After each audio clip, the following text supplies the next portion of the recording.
Good morning, everybody, and to everybody, a good morning. We're going to be talking about relationships this morning. Make sure you go get your coffee from Crazy Beans. That's 100 Johnson Street, La Villa Center Drive, downtown Jacksonville, in the JTA building.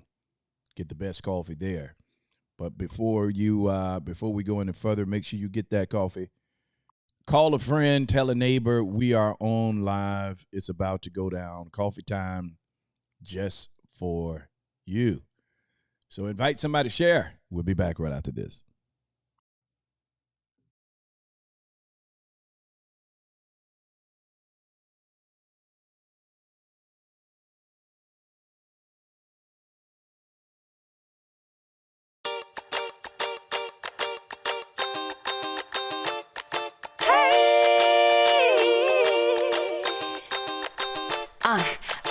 Coffee time, coffee time. Yeah, this ain't your average cup of joe. Listen, I need it in the morning, I need it at night. He always keeps it brewing, he always keeps it tight. Just a little sip, it'll get you right. Terrence Pickett always be the one that gets the coffee right. The coffee's right, the coffee's right in my life. It's never a wrong time over crime to get what's yours and to get what's mine. Come on. Coffee time in my life. Coffee time.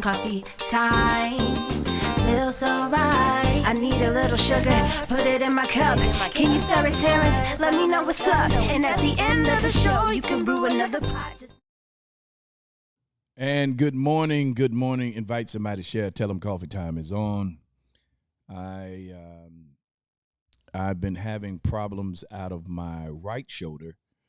I think I slept on it wrong. I'm not sure what happened, but it caused me so much discomfort till I didn't go to work.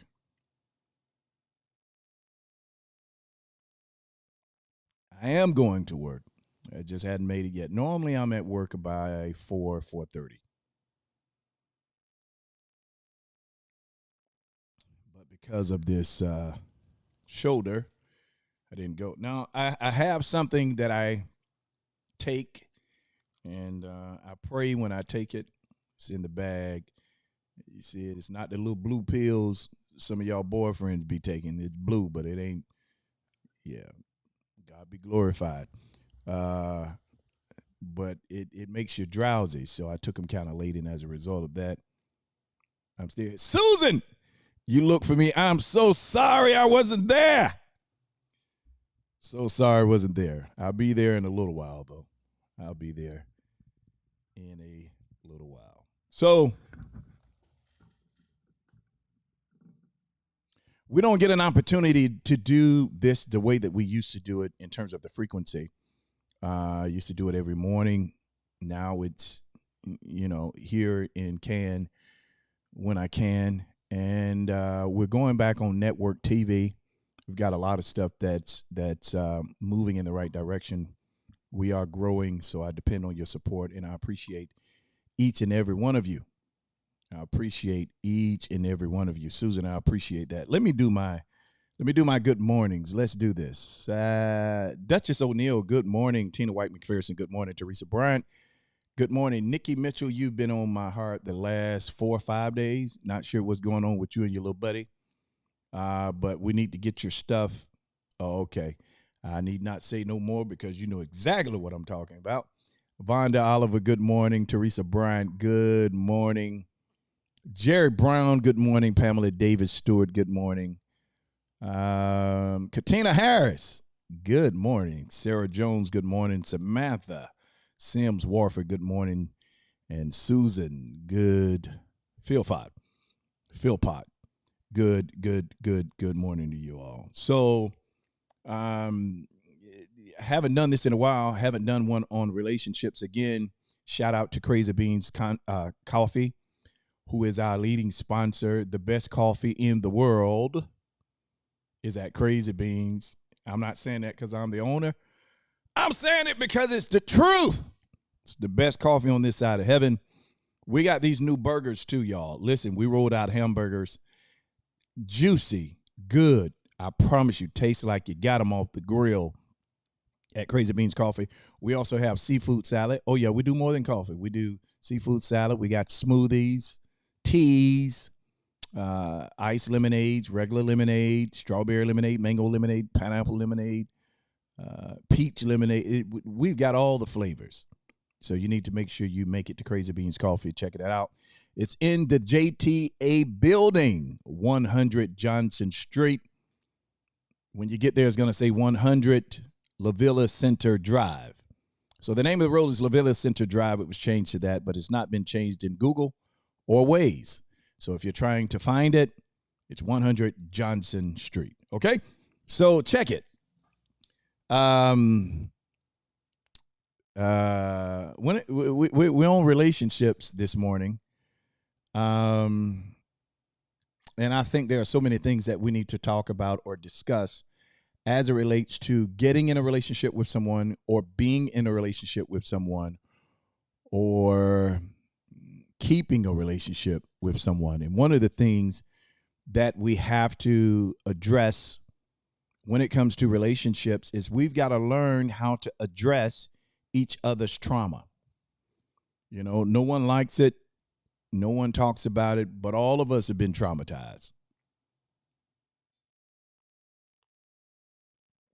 I say all of us, in some way or another, you've been traumatized. It may not have been by your parents, but it could have been by those sisters, those siblings. It could have been by some bully in school, some teacher, some manager, some coworker. Everybody's been picked on. Everybody's experienced some level of trauma in their life. And as a result of that trauma that you've had to deal with, that trauma, believe it or not, has changed you. You don't know you've changed, but that trauma has changed you, and it has caused you to see things differently. It's caused you to hear things differently, and it's caused you to build defenses in areas that were open prior to being traumatized. Oh, yeah, it's about to get gooder. It's about to get gooder. So when it comes to male-female relationships or male-male relationships or female-female relationships, when it comes to the infrastructure of the family as it relates to your blood family, then when it comes to the people that God gave you as a family, when it comes to your in-laws, your in-loves, however you address them, one of the key components to any relationship is understanding the trauma that a person has had to deal with. If you don't understand their trauma, you will never understand who they are. So when a person is hurt or when a person has been hurt, there's a part of the brain that is changed permanently. The brain does not know the difference between physical trauma and psychological trauma. The indention on the brain as a result of the trauma is the same, whether it's verbal, psychological, or physical. The part of the brain that changes affects how we process. So if a person is abused at 10 years old and they're 30 now, for 20 years, they've done nothing but build a defense. And until they go back to their 10-year-old self and address the issues that happen, and there's two sides of counseling. There's the scientific side. There's a spiritual side. I think both components are supposed to work together, but we like to draw the line in the center. But they have to work together because how you see God has everything to do with how you see. So you can't get to spiritual without being psychological. And in order to process spiritual things, you have to be psychological first. And you say, well, how is that, Pickett? Especially when the scripture says that the mind cannot conceive the things of the spirit. Well, your spirit you still has to have a processor. So God speaks to your spirit, but in order for your natural mind to get the directions from your spirit, it has to be able to process in a healthy manner. An unhealthy mind will cause unbalanced spirituality. And you want to know why some preachers and evangelists and they so mean? They've been traumatized. they so mean, and you got to do everything now.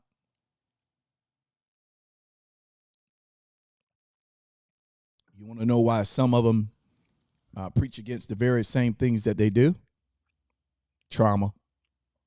And they've never addressed it. So the spirit them may be good, but by the time whatever they received in the spirit is taken and processed in their natural mind, it comes out differently because that mind has been altered. So that's how it relates in church. That's why you have these white evangelicals who believe in this God. They believe that Trump is God's man. Trump was sent from God. Trump is by God, and they're everything Trump. Well, that's not spiritual. That's psychological. And how I know it's not spiritual is anything from God has to carry his attributes and his characteristics. If it does not contain the character of God, if it is not a part of the attributes, who he is, his identity, if it does not reflect his behavior, if it does not speak in regards of his personality, his persona, then it's not from him. So what happens is these people are sincere and they believe what they believe, just like we believe what we believe. But the breakdown is what they're receiving in terms of spiritual thing has to be processed through a natural mind. And when the natural mind has been changed, damaged, abused, that indention that it carries also affects how you process, how you see, how you hear, how you perceive. Your perception is your reality, but a perception that has been organized through the improper faculty of thoughts, that perception is damaging, but it's that person's reality. You all invite somebody to share. I know I'm talking good, whether you say it or not. I'm talking good. So who we are, who we've become, is a result of our past experiences, past exposures, past words. This is why we have to be careful what we say, because words influence, and the ability to influence someone with what you say out of their mouth can determine whether that person is successful or a failure based on what they believe. This is why you have to believe in self, because if you are weighing what you believe on the hinge of what somebody else say, they may never see what God is giving you. So if they don't acknowledge it, that doesn't mean you're supposed to fail. God's giving you vision to be able to see in you. And as a result of that, you've got to process accordingly, even if you don't get a pat on the back from anybody else. So now you take a damaged person. Maybe they've been sexually abused.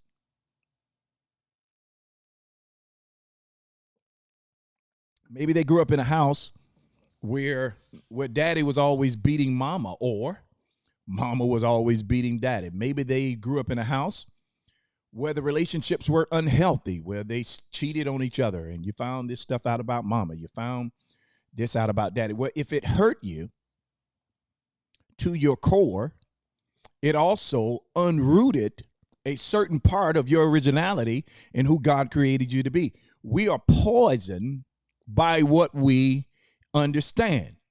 So if I was raised to believe that marriage is between a man and a woman, then I see a woman and a woman, that's going to affect me. It's going to change the whole aura of my thinking. And as a result of how it plays in my perception, if I don't have the right wisdom on the side to help explain two people being together and they're not man and woman, if I don't have the right wisdom, I can misguide my own thoughts and begin to think the wrong way based on the pain that I experience in this reality.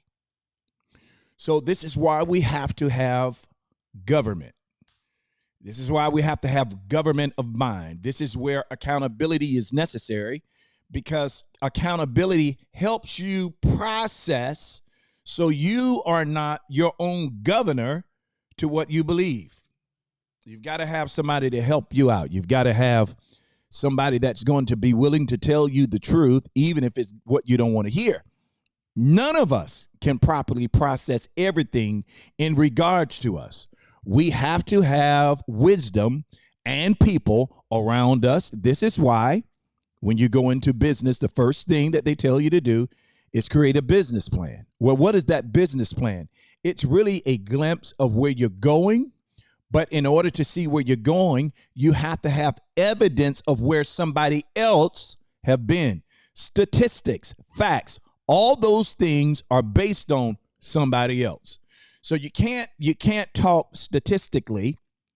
You can't do research in terms of people and businesses. That's a level of accountability. And then turn around when it comes to the infractions of your own mind, not have some type of board, some type of government that helps you facilitate in your own thought. So all of us need somebody. All of us need help. Listen, in a perfect world, we all needed somebody. Now, I don't know if you all believe in Bible, but I'm going to give you this. Adam was in a perfect world. It was just him and God. And God looked at him and said, you know what, boy, it's not good that you be by yourself. So God gave him companionship. He brought Adam Eve.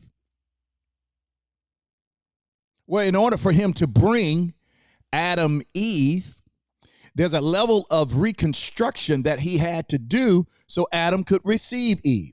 What did he do? What was the reconstruction process? The reconstruction process, in order for Adam to be whole and duplicate himself in the earth, God had to break Adam down. And breaking him down, there were certain things he had to pull out of him to add to her so they could walk together in harmony. Them walking together in harmony spoke to, she had everything Adam needed because everything that she had came from out of Adam. So to the man that does not listen to a woman is a narcissistic, arrogant man who's caught up in pride. He's used to seeing his own shadow, and he thinks more highly of himself than he should. And he's not recognized that the origin of the woman comes from out of the man. Therefore, she will always have and possess everything that you need because she's seen parts of you that you've never been exposed to. This is why a man needs a woman. She is him. This is why a woman needs a man. He is her. They share on an intimate level, so much so that she can tell him what he needs, even though he doesn't know, because she's seen parts of him, because she comes from inside of him. She's seen parts of him that he's not been exposed to. This is why I don't understand why our world, especially America, are so degrading when it comes to women. Women should not be used as political pawns for you to win an election. Brother Biden.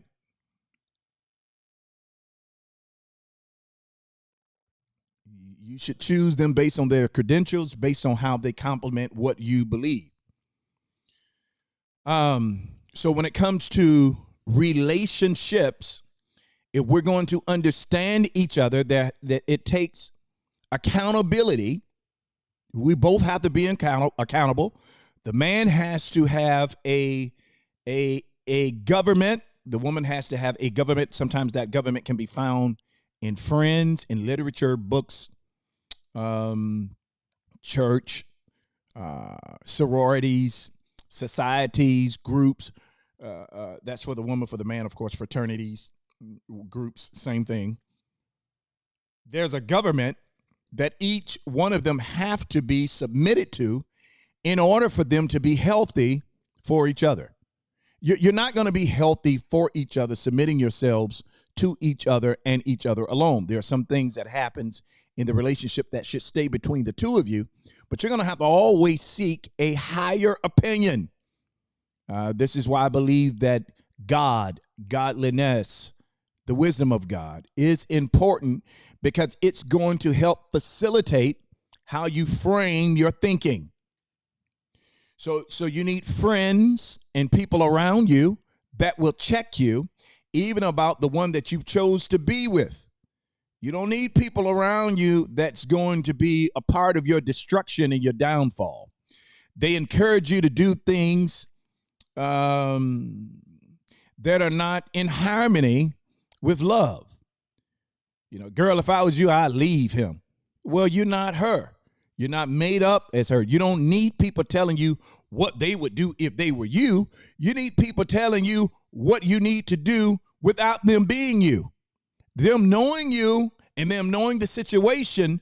What is the wisdom that you can offer me? Don't tell me what you would do. You're not me. I'm built different. I'm a bull. I'm a bull. You're not going to keep hitting me and not get a response. Well, I have a cousin who raised his brothers. His name is Michael Watson, Will. Some people call him Will. Willie Watson, if you went to Rains. He and I are, he has things that I love and I desire. And I look at him sometimes and I'm like, man, I wish I had that. He's very even keel, low key, has a quiet spirit. He's given to principle and law. He does not allow his mind to go outside of the parameters that are unhealthy for him. He deals with things in a very diplomatic way. He believes in diplomacy. He's not the type of person that's going to walk in and turn over the table.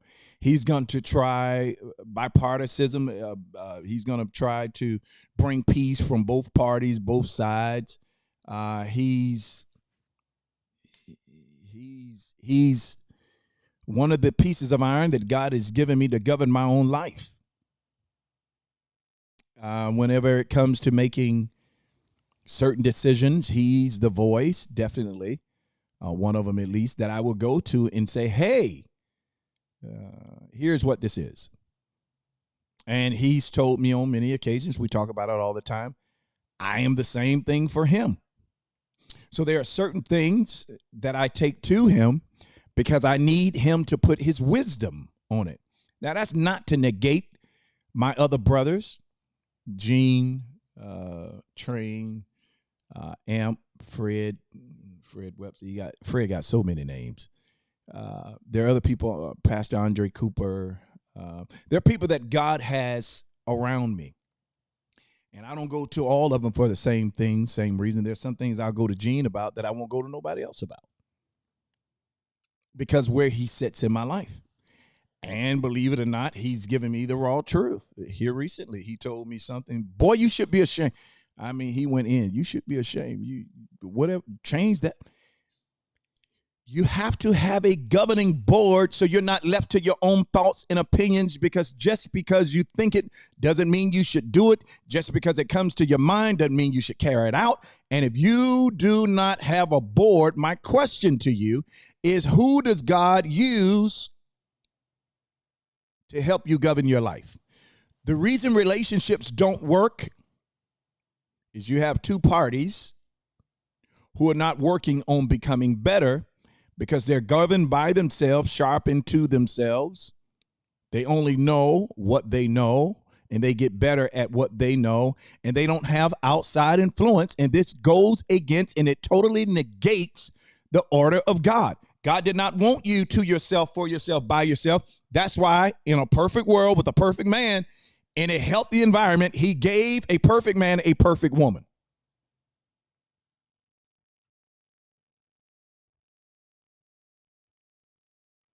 We all need somebody. So if my friends around me are healthy, they're going to speak health in life into me, and I'm going to be more healthy for the relationship that I'm in. Unhealthy friends create unhealthy habits, and you bring those unhealthy habits home, and now the person you're with have to deal with all of the unhealthy things about you, and it's not fair to them. So you've got to make sure that you have the guide and the gateway to wisdom through people God has sent, and not people you chose out of the weakness of your own flesh. Sometimes we navigate to people relationally because we can relate to them. Well, the part of you that relates to the person that you're drawing close to, what side of that is you? What part of is it the part that speaks to the life, to the positivity of things that you're supposed to possess and do? Or does it speak to the broken part of your humanity? The part of you that's not right, the part of you that's disgusting, the part of you that should be buried. Did you build this relationship from the advantage point of unhealthy? You got to figure that out so that it does not affect the one you're trying to live your life with. So let me give you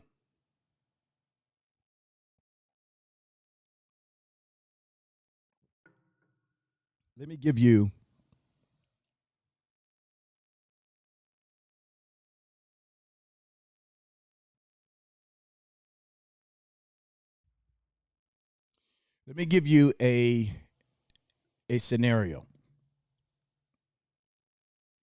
Two people are never going to be in harmony or agreement on everything. We're going to have disagreements because I'm not you, you're not me. How we disagree is a testimony of who we are.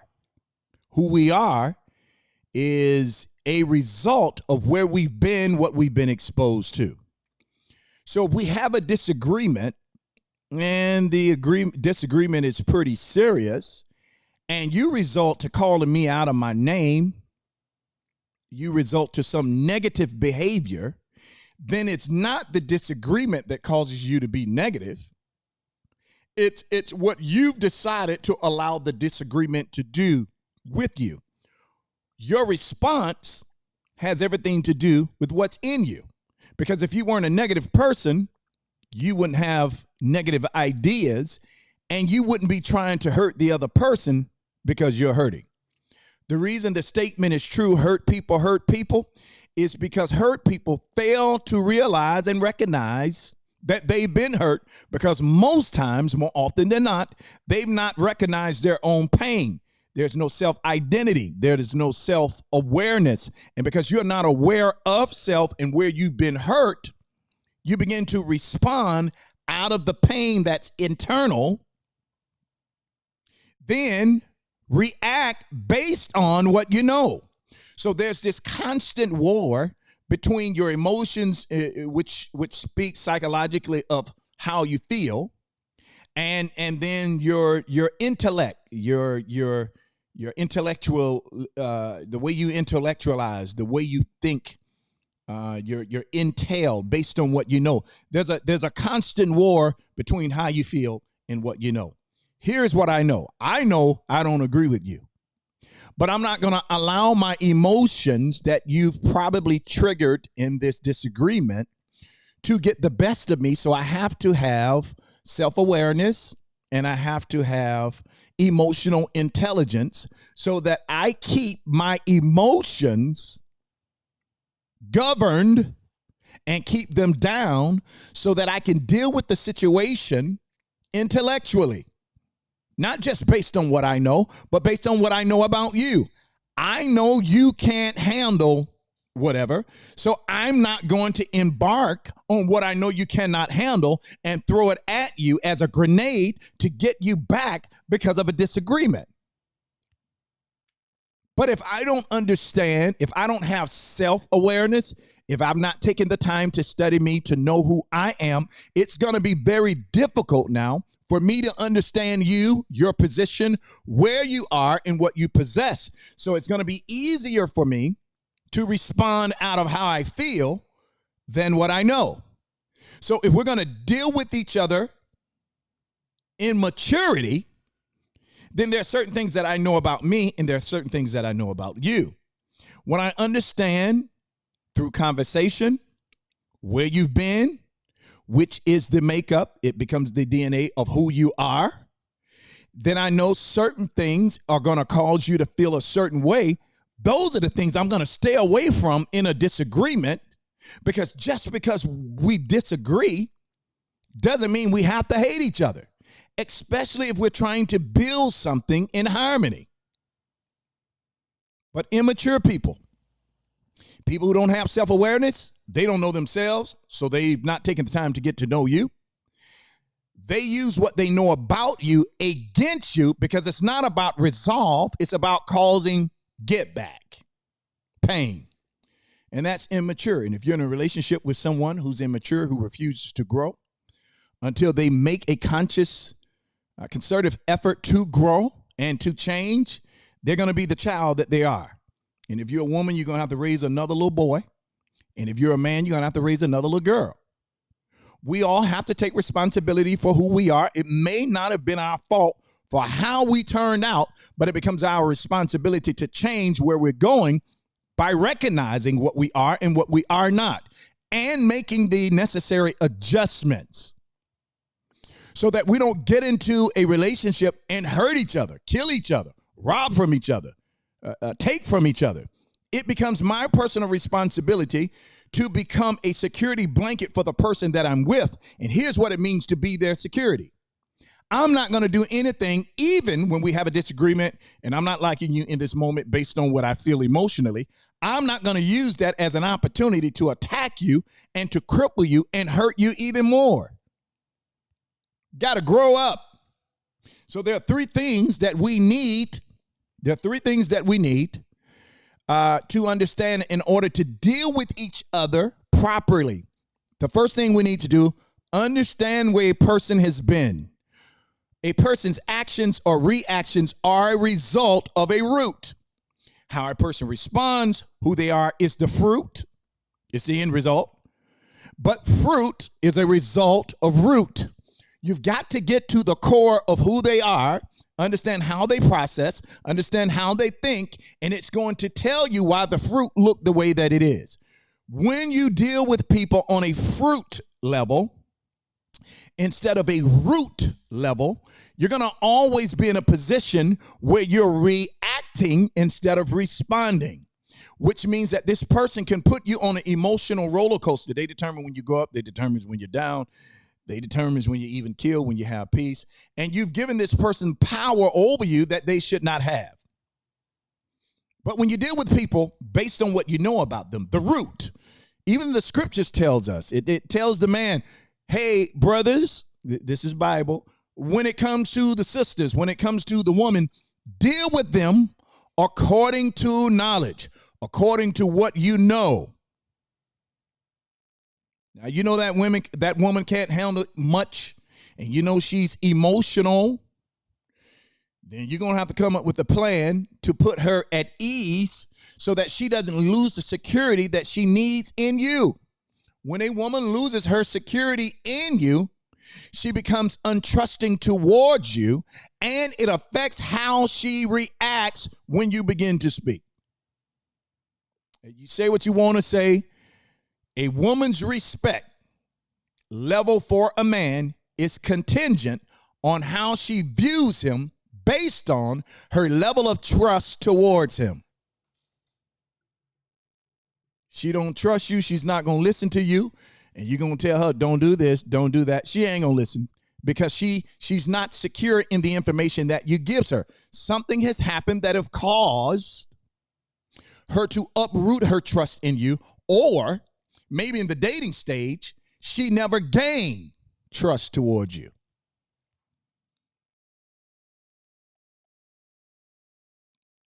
She doesn't trust you, bro. She's not going to listen to you. Now, it's not the man's responsibility once you've said I do, or you're living together, or you're in this committed relationship.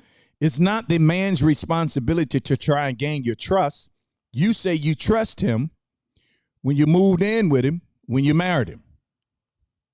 So you can't put the horse in the back of the carriage. You've got to deal with first things first. If you're looking to marry somebody, or you're looking to stay with somebody you've already married or you're in a relationship with, the first thing, does this man have the ability to lead? Where are his hot buttons? What ticks him off? What causes him to be reassured who he is? What is his trauma? What has he gone through? Because me understanding a man's trauma me understanding a woman's trauma. It's going to give me the wisdom and advice that is necessary on how I need to deal with this man or this woman. Now, you know that woman she's been raped. She's been sexually abused. She doesn't like sex because of situations in her past that turned her against it. And you know you love sex, brother, then you're going to have to be careful with this one. You're going to have to get her healed and get her whole, because she's not going to be able to give her body to you if there's a psychological disconnection in the act of intimacy. If intimacy has been tainted or poisoned in her based on her experiences, then she's not going to gravitate to you and be inviting. So you're going to have to get help before you take the relationship to the next level. You got to talk about this stuff and put it on the table, and you've got to be honest, because once you get married to that person, you start living with that person, the relationship gets stronger. These are going to be the issues that you have. Now, here's the other thing, brother. You done been exposed to pornography. You done been to the strip clubs. You done found somebody who can go in circles. I think that's the term. Throw it in circles. And you done found somebody that is willing to do everything with their tongue but chew gum.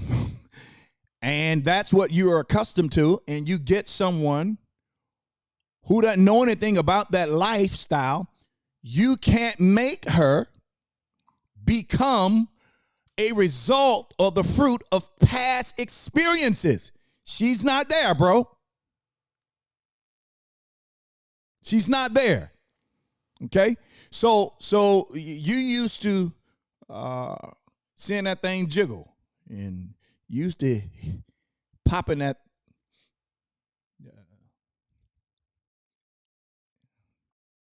you used to hitting that thing while you pow, pow. And now you done got with your wife who doesn't like to be hit, but it turns you on. You're going to have a problem. You're gonna, pow. You can't be hitting that, boy. She's used to when someone hits her, it's offensive. You used to hitting it because it turns you on. So you can't hit that, doc. You can't hit that like that. There has to be an understanding, and in order for there to be an understanding, there has to be someone who's willing to talk about it. You need to talk about what you like in bed. Because for some people, that's probably where the trauma is. They're good with everything else. But when you go to pulling their clothes off, they go to shaking and crying and stuff. Like, oh, no. It ain't time to cry now. Yeah, ain't no shaking it. And then you're doing everything you can because you don't want this intimate place, or you don't want this intimate moment to take place because you're still traumatized and you've not shared that trauma. You've not been open about that trauma. Then this traumatic experience pours gas on the fire of the part of you that's already been poisoned against intimacy. Let me help y'all out. There's nothing wrong with sex. Oh, no. It's not at all. It is good. Yeah. Sex is good.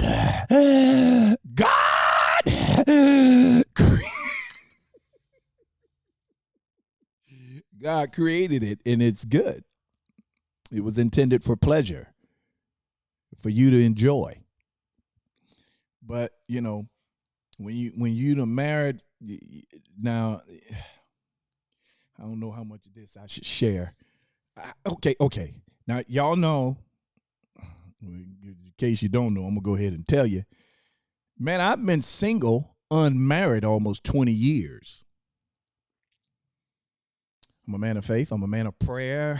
I would like to say I'm a godly man. I trust God with every fiber of my being. But you need not think, because I trust God and because I love him, that I haven't been shaking it fast. Watch yourself. Shake it fast. Show them what you're made of. Shake it fast. Oh, yeah. We've had some out of marriage experiences. Some have been good. Some have been traumatic. And I never forget one time, I wasn't even dating a girl that I slept with. And this particular girl she wanted me to bite her nipples. What kind of, do what? Bite them. Bite them and pull them at the same time. Like this.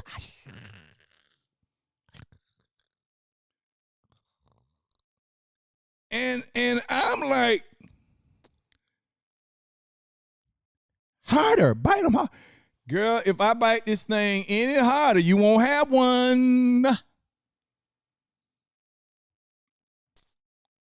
And she's turning red. And because she's fair skinned, she's turning blue. Now, you don't pull me from out of an intimate place. I shouldn't have been there anyway. But you don't pull me over into, now I'm traumatized by what you like. Then she told me she wanted me to choke her while I'm biting that nipple off. Lord have mercy.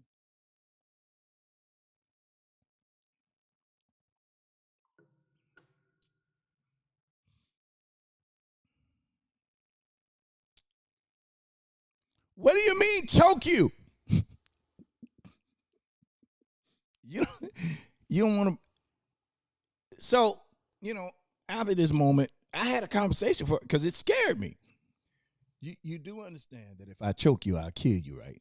Yeah, but I get a rush, the pain and not being able to breathe. It gives me adrenaline. I never bothered that girl again. Because to me, she had a demon in her.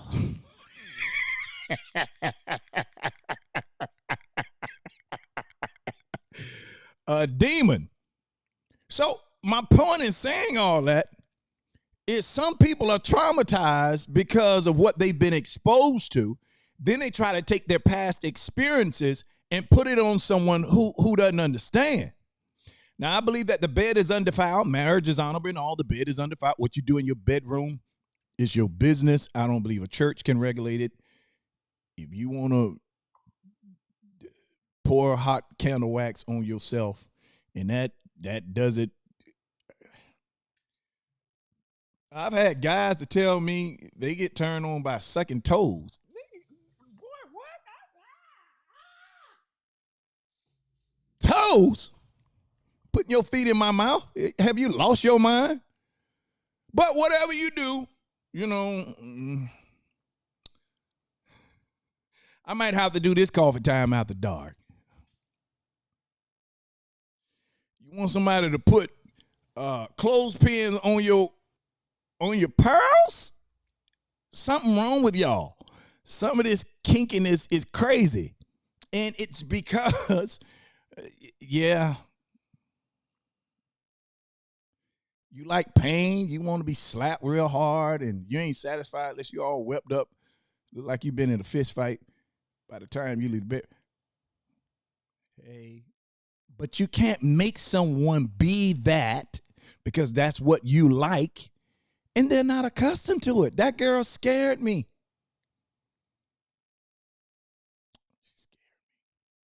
Scared me. Scared. I was scared. Scared.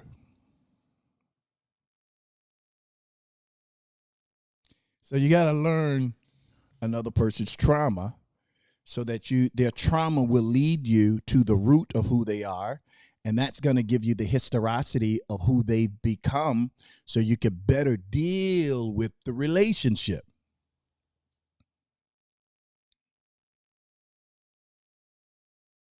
I had a girl I dated one time. Since we here, we might as well go on and embellish a little bit more. Don't y'all forget tomorrow night, the pop-up. We're doing pop-up comedy at Crazy Beans Coffee, 100 Johnson Street in the JTA building right across the street from the Prime Osborne with comedian A-Train. Oh, yeah. It's going to be a great night. Looking forward to it. That's tomorrow night. Starts at 7. Okay? I remember one time I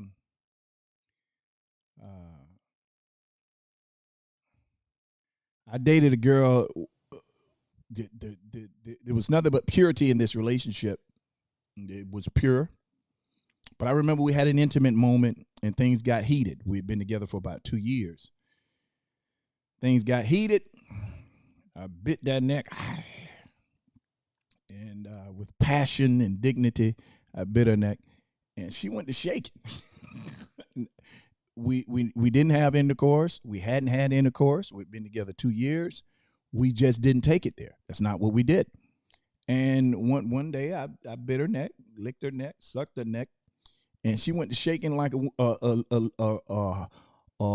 cold wind breeze on a windy shaky tree. She went to shaking like a leaf and making all these noises, and I'm like, what is going on in my mind? What's happening here? Hey, what's going on?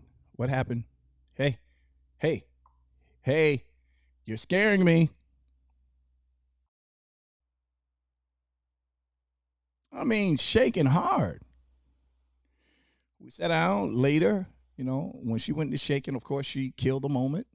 It was probably a moment that needed to have been destroyed anyway. And some weeks later, I wanted to know, what you was shaking for? I just came out and asked her, hey, the other night, I want to talk about, I know we're at dinner and we're having a good time, but, can we talk about what happened the other night? No, I don't want to talk about it. Oh, girl, you're going to have to tell me something because this ain't working for me. I need to know, well, were you raped? Were you abused? I mean, what's going on here? I didn't put my persona on you or in you. I just lick your neck and you went to shaking like you got hit with a stun gun. I need to know something. It's bothering me because I think you're a nice girl, but you scared me. She didn't want to talk about it. I gave her another 2 months. She didn't want to talk about it. Now I had a decision to make. She was a great girl. Loved the relationship. I really liked her a lot. But her not communicating to me the origin of that experience and why she was shaking like that,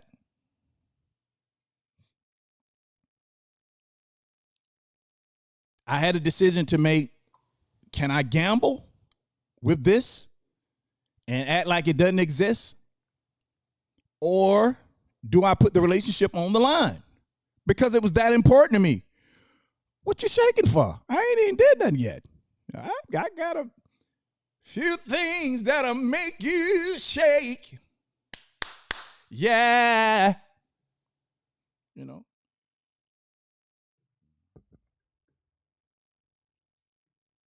Help them pick it. They don't want to know the truth. You don't want to be. Don't save her. She don't want to be saved. Don't save her. I need to know what you shaking for. Couldn't get it out of her. So I made a decision. This is not the relationship for me because and we've been together 2 years. In order for me to trust you, I have to learn of you and you me.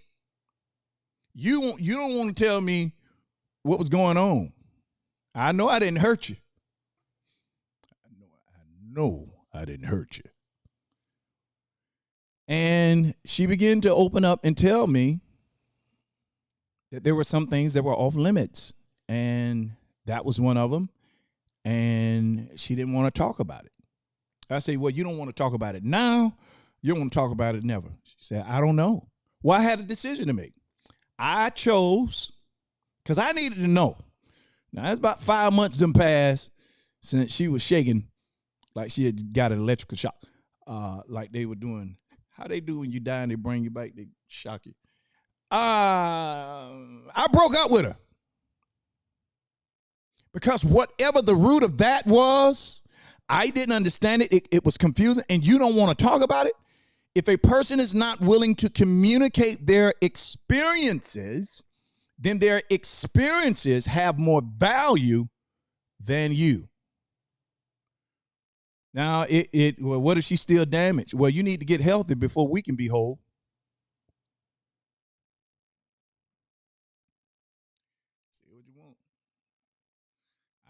know because, she and I, if we were to get married on my honeymoon night, you go to shaking. Look, you shaking at the wrong time. Now it's time for you to take this.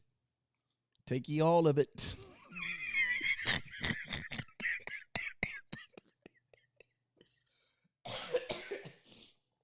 Ain't no thing you ain't finna run now. Take it all.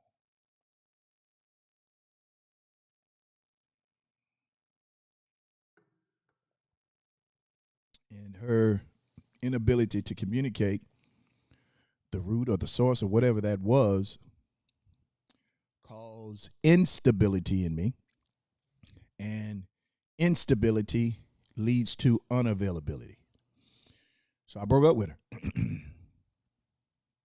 She wanted to tell me a year later what it was all about. It's too late, baby. I done disconnected.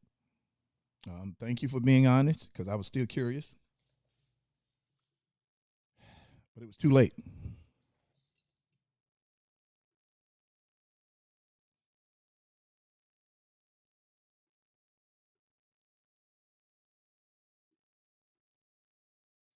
And because it was too late, I moved on with my life.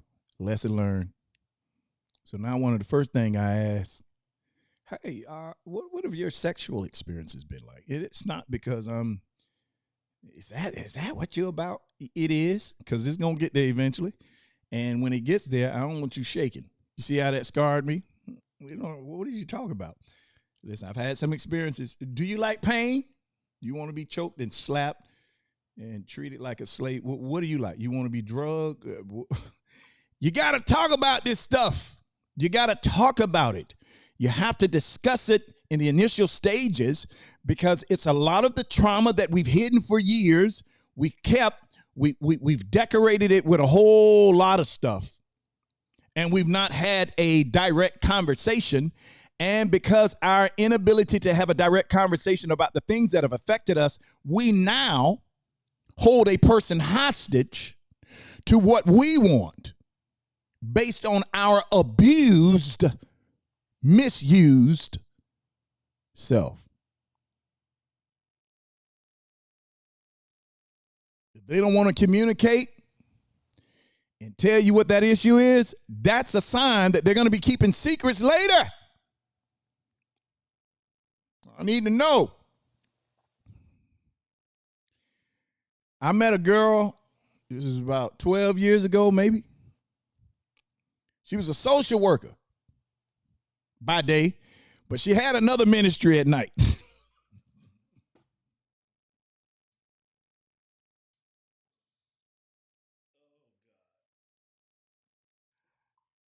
She did. She was a night evangelist. She preached in clubs. And she gave illustrated sermons in clubs. That girl, from my understanding, from some of the people that seen her, because that's how I found out who she was, they say she had a ministry with her butt cheeks. And she had a supernatural ability to wave each one of them like flags. Well, she should have told me that. You gotta know. You gotta know who people are. And don't be so readily to jump in love and be all head over heels, and you've not learned the root of things because you're mesmerized by the fruit of things. Now, I knew when I saw this girl that she possessed the thick wisdom of God in her hind parts. This woman,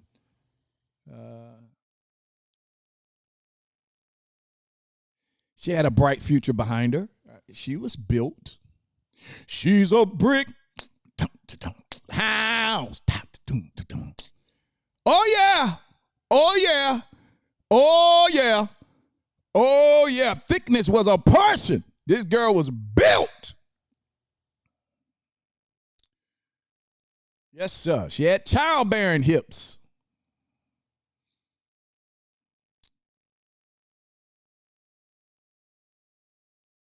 She had enough up here to satisfy her children. Oh, yeah. Bright future behind her. Huh? Y'all ain't saying nothing, church.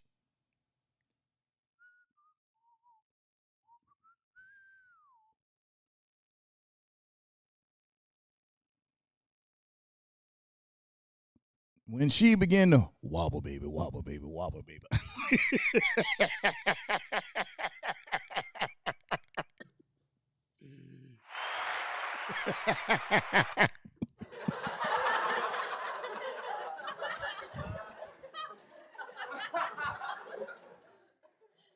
Wobble, baby, wobble. Listen.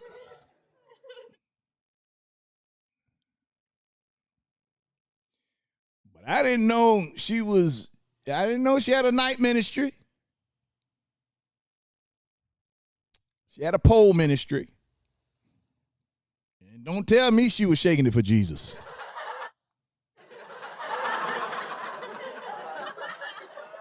Oh, Lord.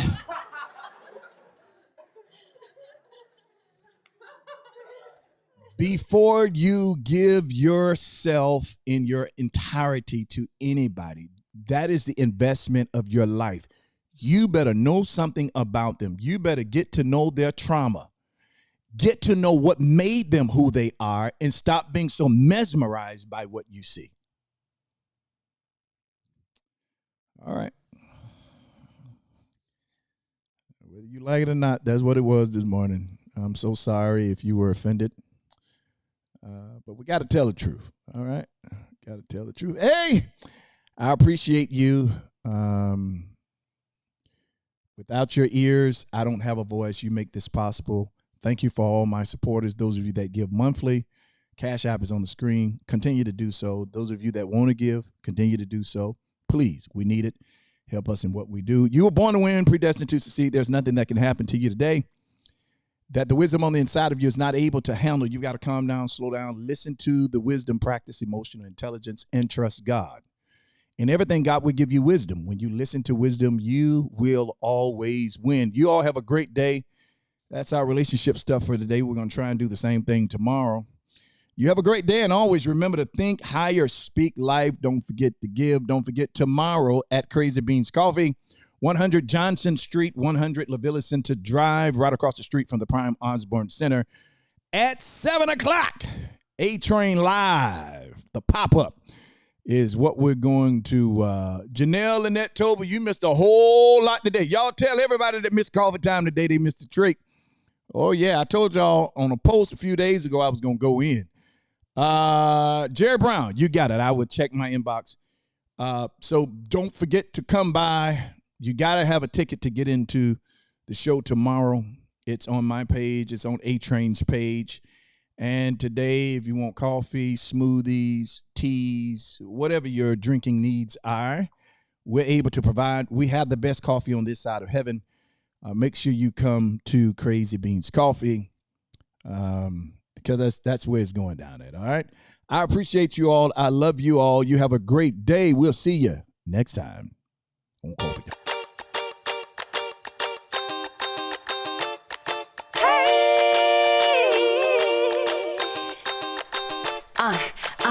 Coffee time, coffee time. Yeah, this ain't your average cup of joe. Listen, I need it in the morning, I need it at night. He always keeps it brewing, he always keeps it tight. Just a little sip, it'll get you right. Terrence Pickett always be the one that gets the coffee right. The coffee's right, the coffee's right in my life. It's never a wrong time over crime to get what's yours and to get what's mine. Come on. Coffee time in my life. Coffee time. Feels so right. I need a little sugar, put it in my cup. Can you stir it, Terrence? Let me know what's up. And at the end of the show, you can brew another pot. Just make sure you make it hot. Come on.